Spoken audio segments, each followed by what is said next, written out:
How to stop Facebook from autoplaying videos. If you're tired of videos automatically playing while you're scrolling through Facebook, turning off autoplay is quick and easy. Open the Facebook app on your phone and tap the menu icon. Scroll down and select Settings and Privacy, then tap Settings. From there, scroll until you find the Media section or tap Profile Settings first, depending on your device.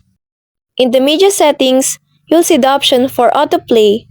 Tap it and you'll be able to choose between videos playing on mobile data and Wi-Fi, Wi-Fi only, or never autoplay videos.